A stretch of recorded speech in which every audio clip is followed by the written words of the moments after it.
Bonjour, Sébastien de Suzanne et Simone.fr et je suis là pour t'accompagner à passer ton mental au second plan.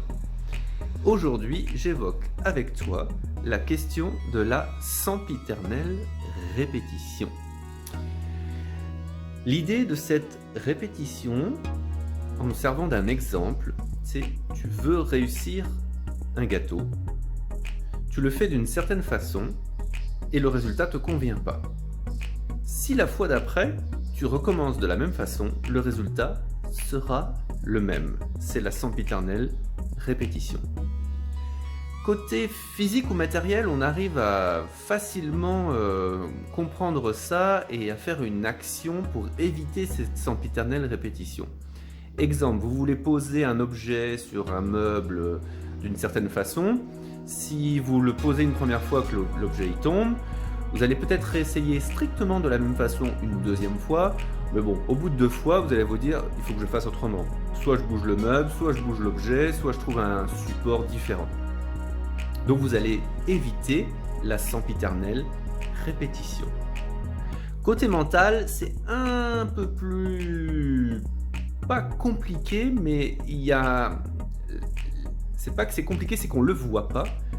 C'est que l'ego, qui aime bien souffrir, enfin c'est sa raison d'être, va vous empêcher de voir que vous êtes en train de répéter à nouveau la même chose. Et donc, c'est pas que c'est plus compliqué, mais c'est que vous en rendez pas compte.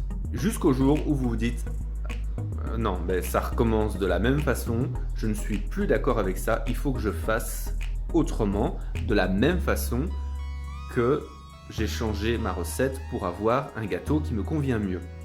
Et donc la sempiternelle répétition, l'idée c'est de briser ce cercle.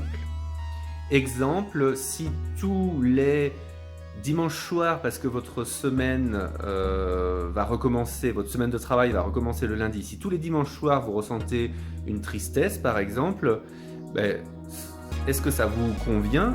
Et si oui, ok. Par contre, sinon, changez quelque chose dans votre état d'esprit. Alors vous ne pouvez pas changer le fait que vous allez rembaucher le lendemain matin, mais par contre, votre état d'esprit par rapport à ça, vous pouvez le changer. Et là, j'ai cité un exemple mineur. Donc imaginez pour quelque chose de plus lourd pour vous. Si vous vivez mal quelque chose comme, je sais pas, un deuil, quelque chose de lourd, ou vous vivez mal le célibat, ou la vie de couple. Si vous vivez mal, quoi que vous viviez mal, que ce soit léger ou très important, changez votre regard par rapport à ça, changez votre fonctionnement mental par rapport à ça, changez d'œil par rapport à ça. Observez ce qui vous embête et après, décidez, ça ne peut venir que de vous, de changer votre regard là-dessus et briser cette sempiternelle répétition. Il est temps d'aller bien, on est là pour ça, et pour ça il faut briser les sempiternelles répétitions et ça ne peut venir que de vous. Et ne laissez pas votre mental vous dire l'inverse. Je vous souhaite une bonne expérimentation. À bientôt!